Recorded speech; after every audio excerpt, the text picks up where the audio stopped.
You couldn't care less about sports. Listen closely, because what I'm about to tell you will radically shift how you view the superfans around you.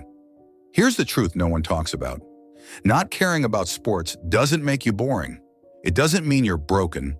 While millions of people are screaming at their TVs, painting their faces, and falling into a total emotional breakdown because 11 strangers lost a game, you're just sitting there, completely unmoved. But what if this isn't just a lack of passion? What if it's a fundamental neurological difference? Your brain simply processes reality differently. While 60% of the population follows sports like a religion, your brain refuses to take the bait. Why?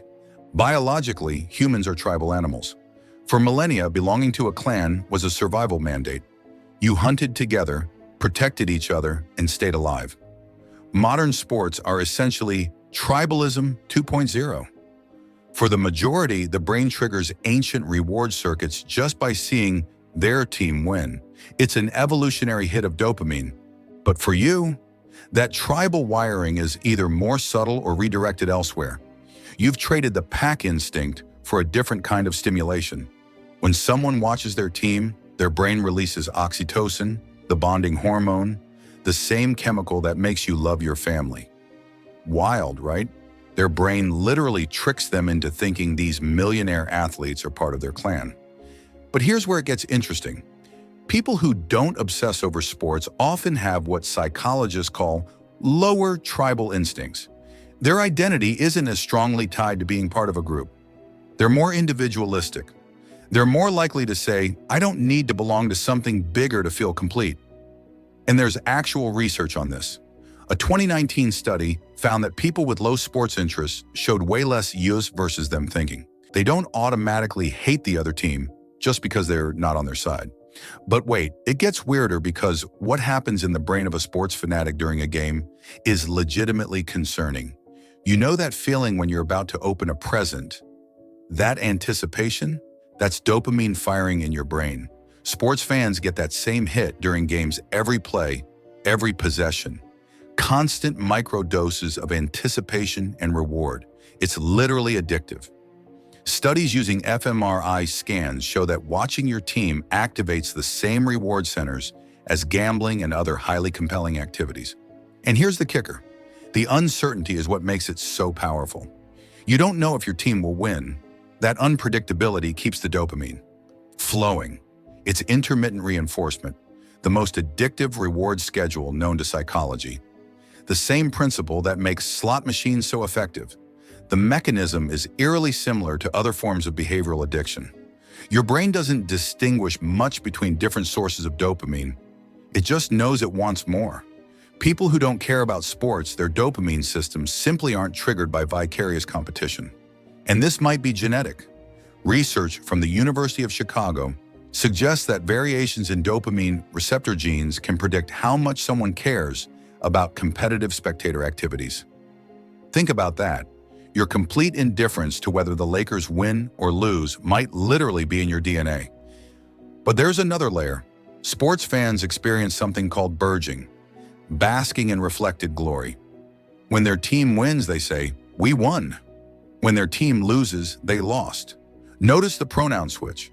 People who don't obsess over sports are less likely to engage in this psychological distancing. They're more consistent in their self-concept. They don't need external victories to feel successful. Their self-esteem is more stable, less dependent on things completely outside their control. Now, before the comment section explodes, I'm not saying one way is better than the other, but I am saying there are legitimate psychological differences, and understanding them is fascinating. Here's something that sounds contradictory. Sports fans often score higher on certain empathy measures.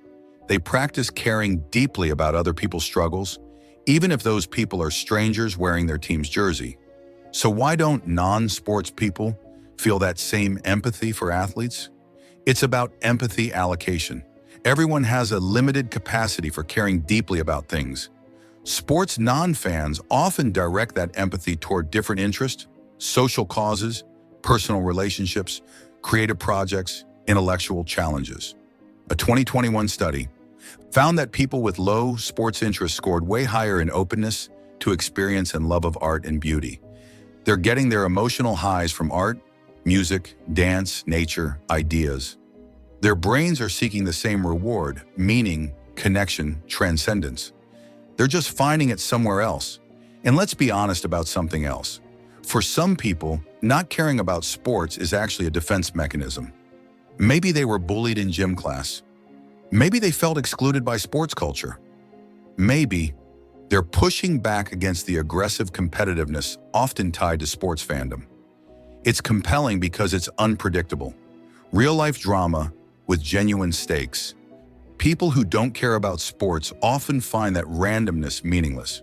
They think, why would I emotionally invest in an outcome I can't control, performed by people I don't know in a game that doesn't affect my actual life? They're not wrong, but neither are sports fans. It's just two different approaches to the human need for story and meaning. One group finds, they just never understood why grown adults scream at televisions over a ball. Your indifference might have a backstory, or you just find it boring.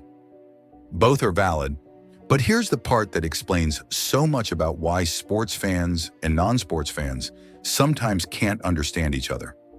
It comes down to how you experience meaning. Sports fans find meaning in narrative, the underdog story, the comeback, the dynasty, the rivalry. The other finds it in a novel, a relationship, a creative project, a scientific discovery. Here's what researchers call parasocial investment versus direct engagement. Sports fans build one-sided relationships with teams and players. Non-sports people prefer investing emotional energy where there's actual reciprocity, where their care matters to the outcome, where they're participants, not spectators.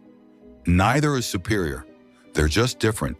Strategies for navigating the human experience. Psychologist Macaulay, who studied optimal experience, found that flow states, those moments of complete absorption, can be achieved through countless activities. For some, it's watching sports. For others, it's literally anything else. And here's what's really interesting. People who don't obsess over sports often report feeling more present in their own lives.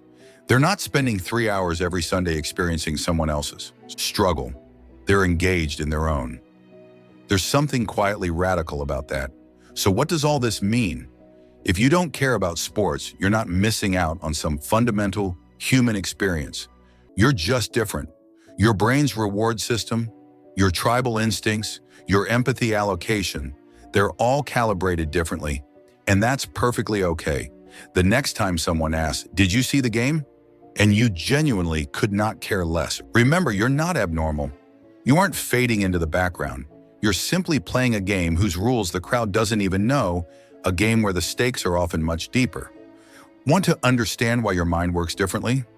Discover how the psychology of quiet people transforms information processing into a major asset.